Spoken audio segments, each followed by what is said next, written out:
Namaste children, welcome to Samveda e-learning program. Today in the topic electricity, we are discussing the fifth part, which is the subunit heating effect of electric current. Already in the previous 4 sessions we have learned basic concepts in electricity, Ohm's law and factors on which resistance of a conductor depends, and resistances in series and parallel. Today we are learning about the subunit heating effect of electric current. Yes children, I think you have recalled this electrical appliances. What is this? This is an electrical iron box. So what is happening there? What is the principle that this electrical iron box is working on? Can you name that effect? Children, you are observing this electrical equipment. I think you are very familiar with this. What is this? Yes, you are right. This is an electrical hair dryer. We use this to dry our hairs when they are wet.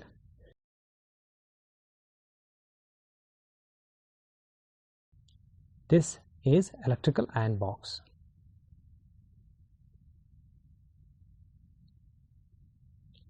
This is electric kettle.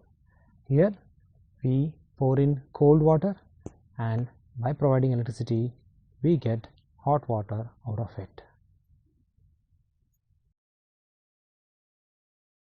Yes, I am sure you have got the right answer. This is a soldering gun which is used to solder small electronic components in electronic circuits.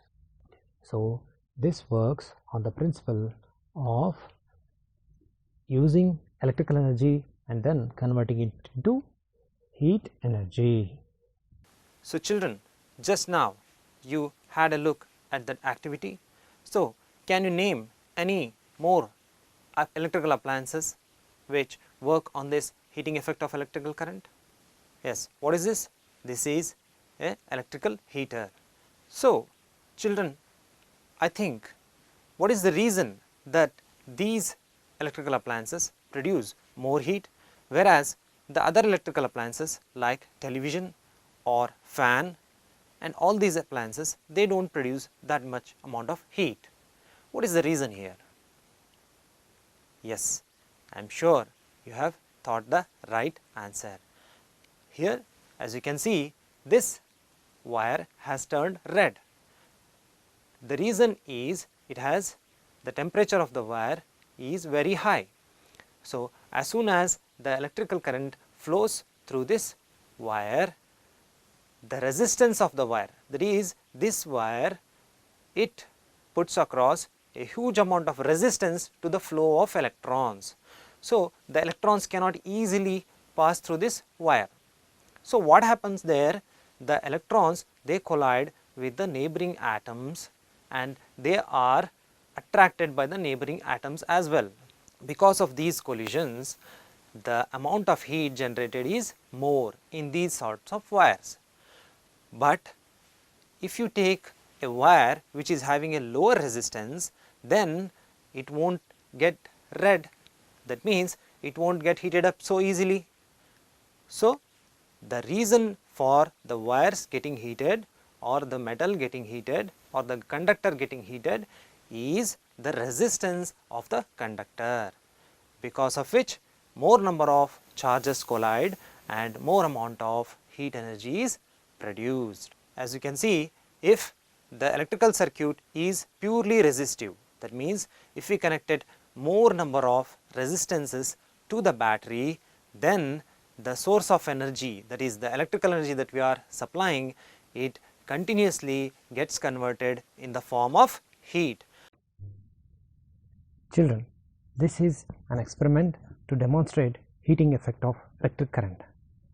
Here we make use of the items female micro USB pin and 2 crocodile clips which are connected with each other, and a graphite lead, and also 2 candles. Through this experiment we will verify that when electric current is passed through the graphite lead, whether it will have any change on its temperature. Now we are taking the crocodile clips and connecting the two crocodile clips to the ends of the graphite lead. As you can see, the graphite lead is placed on the candle. Now we are connecting it to the electric power. The connection is made. Now electrons are flowing through graphite. As you know, graphite is a good conductor of electricity. So free electrons are moving through the graphite lead, but these electrons, they collide with the atoms. So now just observe what happens. Yes, what are you observing? The candle is melting. That means the graphite lead is hot. What is the reason? Yes, it is because of the more number of collisions of electrons with the atoms, that is the resistance is more.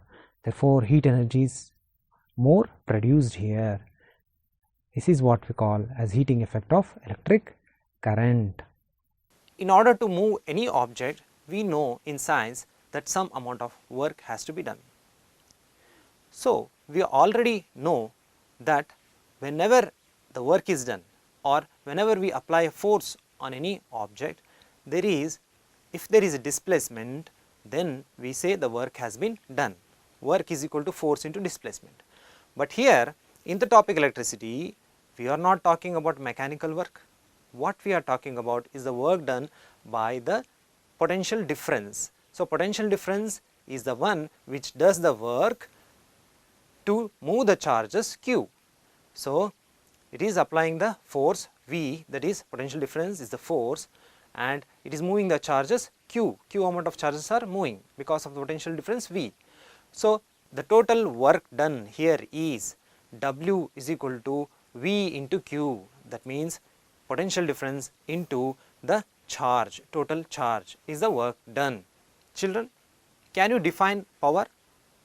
Yes, power is the rate of doing work. That means we calculate the amount of work with respect to time. So here, what is the amount of work that we are talking about? Yes, it is V into Q. That means the work done by the electrical current. And with respect to time, that means V into Q by T.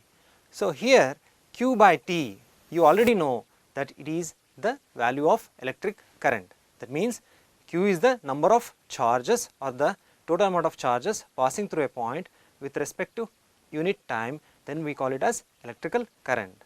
So in place of Q by T, we have substituted I. As you can see, P is equal to V into I. So the rate of work done by electrical energy is called as electrical power. The total work done, V into Q is equal to P into T. So what we can substitute in place of P is V into I. So the total amount of energy supplied in time T is V into I into T. Remember this, the total amount of electrical energy supplied in time T is V into I into T. As I earlier said, when you are considering a circuit with resistors, whatever electrical energy is supplied to the circuit, what will happen to it? Yes, you have the right answer, I think. The electrical energy, when it is flowing through the resistors, more amount of collisions result in more amount of heat.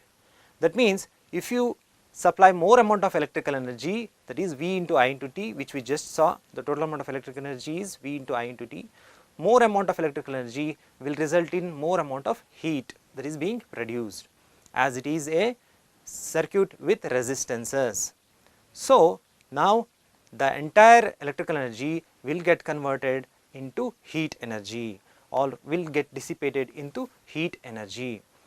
So we can say that V into I into T, that is the total electrical energy, is nothing but the heat energy, because entire electrical energy is getting converted into heat. So hence the term H. H is the heat energy produced because of the electrical energy supplied to the circuit.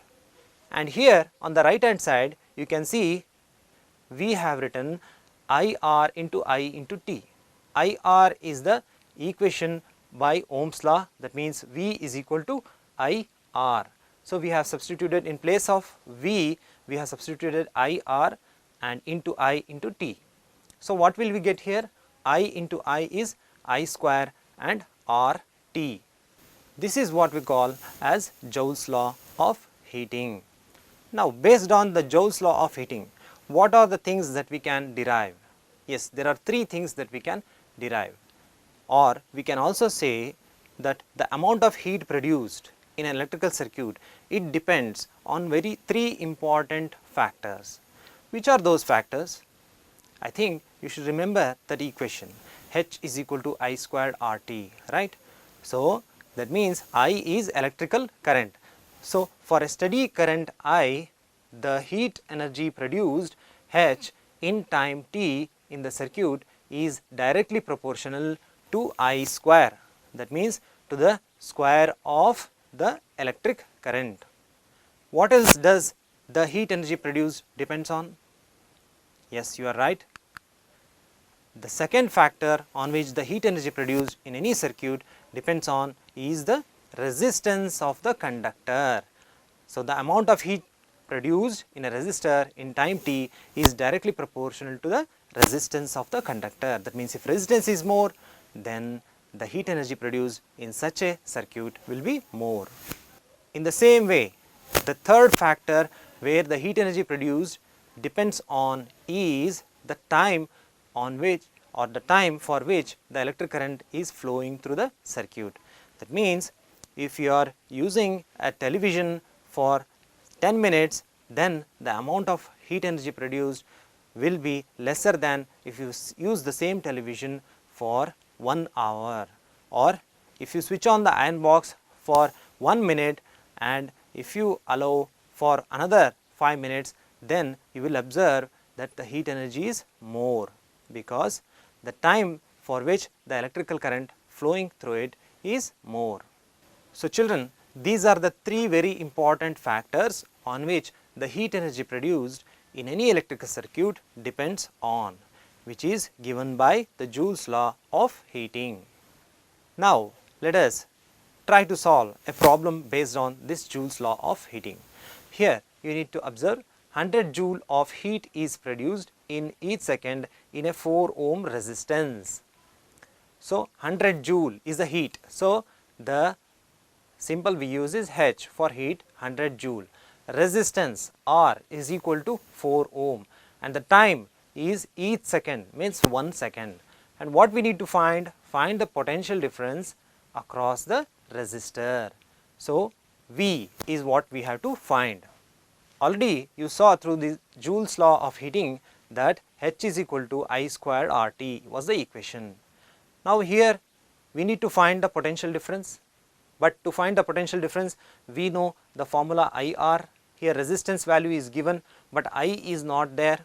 So, electrical current we need to find its value by making use of the substitution like this, by transposing I is equal to root H by RT, the same equation H is equal to I squared RT. If we try to separate I in that equation, we get in this form. Now, if we substitute the value of H, that is 100 joule, and the value of R, that is 4 ohm, and the value of T, that is 1 second, we are getting 4 into 25 times is 100.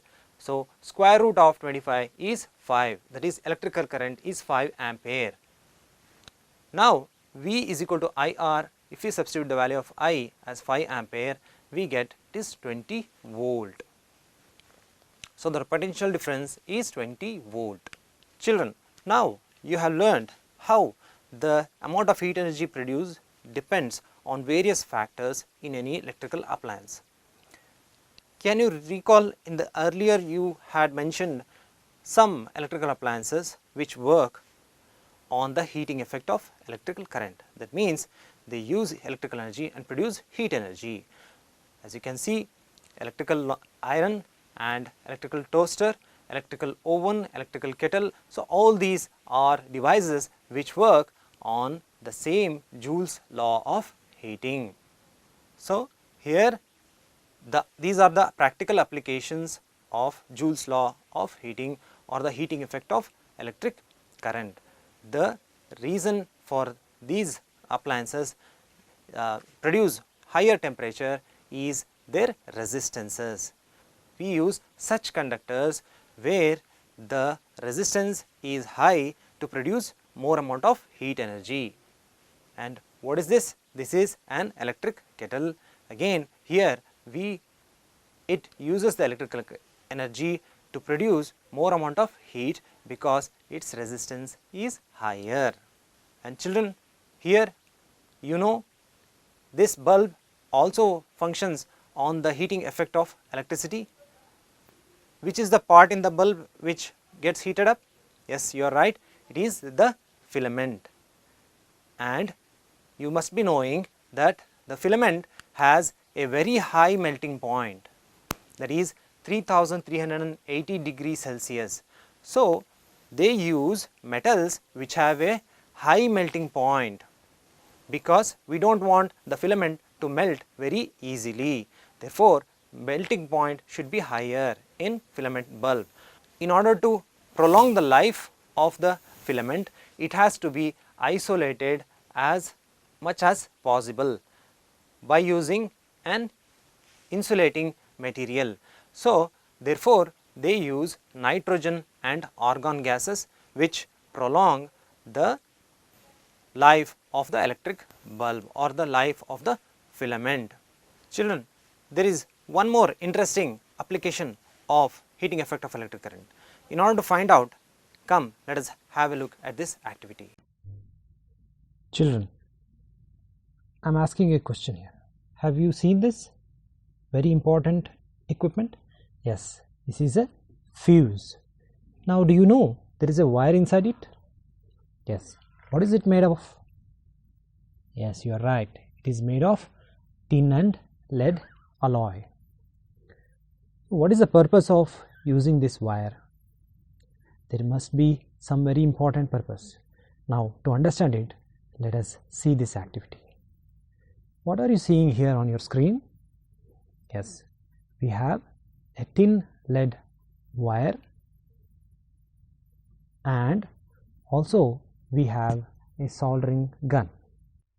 I think you have seen in electrical repair shops. So, what will happen now? Yes, you are right, children. As soon as we bring the soldering gun near to the wire, that is tin lead wire, we just observe. Now it is touching. So, it is in which state? The tin lead wire is in solid state, but after it is getting heated up, it is turning into which state? It is turning into liquid drops and falling on the table, as you can see. So, this wire is melting, that is changing its state from solid to liquid.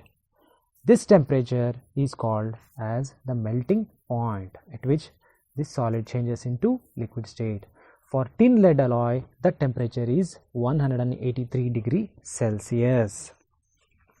Usually, alloys have a low melting point, children, and they have a high resistance also.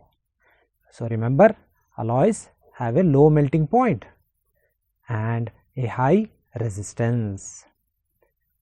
Now, we shall see whether it will have the same impact on the copper wire. What do you think? Copper is a metal. Let us see. Now, I am bringing the soldering gun near to it.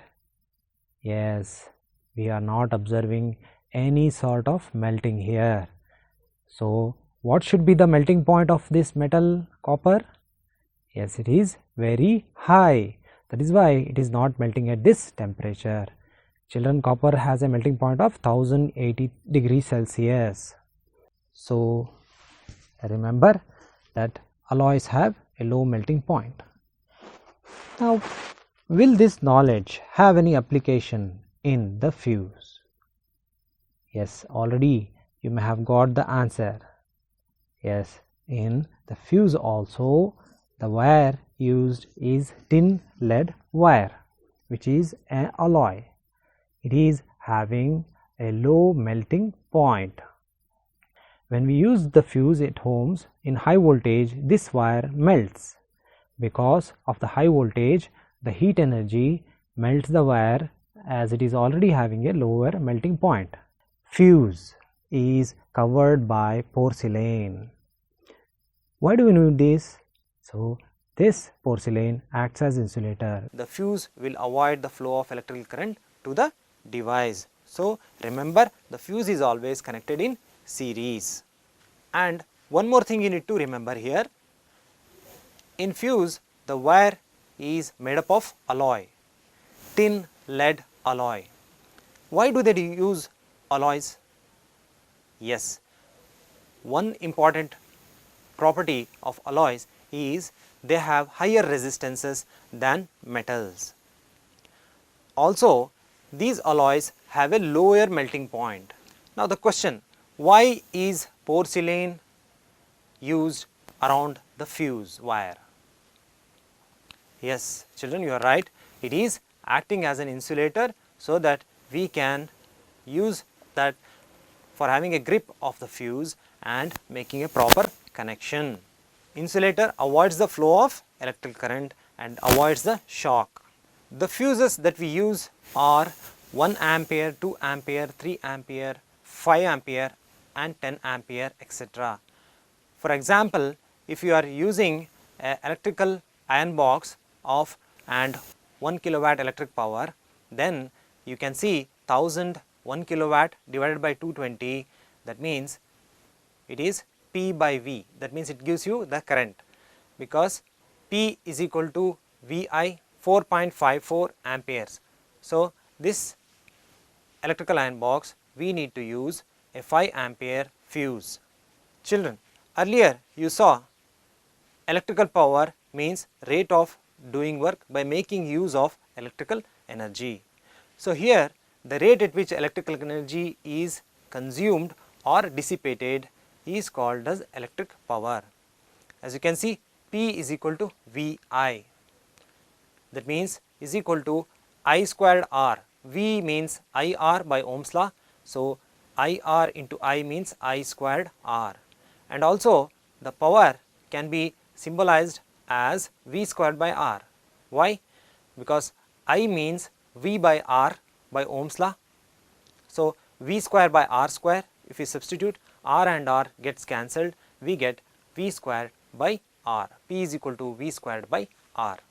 The SI unit of electrical power is watt. That means it is the power consumed by a device that carries 1 ampere of current when it is operated at 1 volt of potential difference. As you can see, P is equal to VI.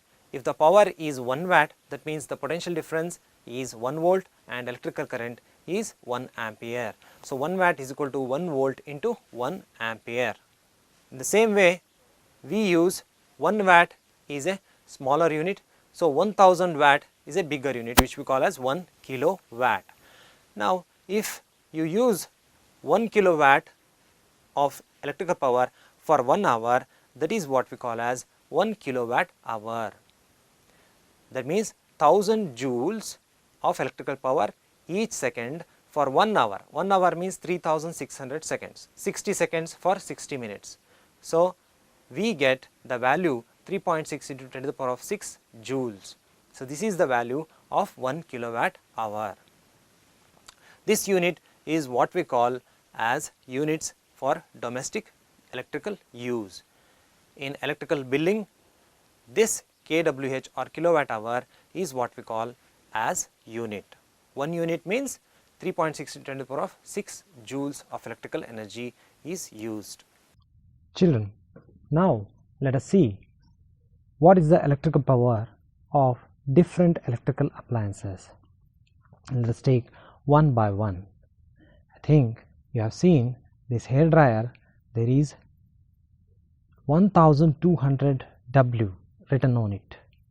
It is the electrical power of this hair dryer. That means in 1 second it will use 1200 joules of electrical energy. And also this is an iron box, electrical iron box. Now we shall see what is the electrical power of this electrical iron box. Yes, as you can see, 1000 W is written there. That means This appliance uses 1000 joules of electrical energy in 1 second. So, in all appliances you should observe that the amount of electrical energy used is written on it. This electrical kettle, this has a electrical power of, as you can see, 1500 watt. That means in 1 second it is using 1500 joules of electrical energy. Try to solve a problem based on electric power. An electrical refrigerator 400 watt power operates 8 hours per day. What is the cost of energy to operate it for 30 days at rupees 3 per kilowatt hour? So, now what is this 400 watt? It is the power P, and what is this 8 hours per day? It is the duration which the appliance is being used. For how many days it is used? 30 days. So, as you can see, first we need to calculate how much energy it is consuming, because electrical power is the energy consumed. So, 400 watt is the energy consumed. It is used for 8 hours per day, for 30 days it is used. So, we will get the total energy consumed is equal to 96,000 watt hour, that means 96 kilowatt hour. 1000 means kilo. So, as you can see, watt and hour we have multiplied. So, that is the unit watt hour. So, 1 unit costs, in the problem they have given rupees 3. So, the total cost of 96 kilowatt hour is 96 into 3, that is 288 rupees. So, children, here you are able to see how the electrical bill is calculated at our homes for domestic uses. So, children, here is a question: why is the electrical power of each type of electrical appliance different?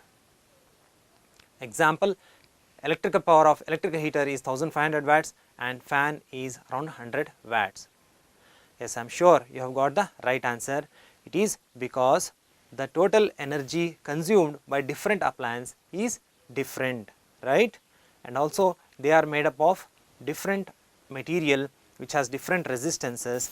So, therefore, if you compare a fan with a electrical heater, you will see that fan is a lower power electrical appliances because it uses lesser amount of electrical energy. So, its electrical power is less, and whereas a electrical heater or a electrical iron box, it utilizes huge amount of electrical energy, therefore, its electrical power is very high. So, children, based on what you have learned, try to solve these questions. Take down: why is the tungsten used almost exclusively for filament of electric lamps? Explain. Already we saw it. Why is the tungsten used almost exclusively for filament of electrical lamps? Explain. Second question: an electrical motor takes 5 ampere of a 220 volt line. Determine the power of the motor and the energy consumed in 2 hours. So, children, try to solve more number of problems and more number of questions from the exercise also, and try to read the textbook as much as possible and improve your knowledge and get your doubts clarified with your teachers as well. Thank you for watching.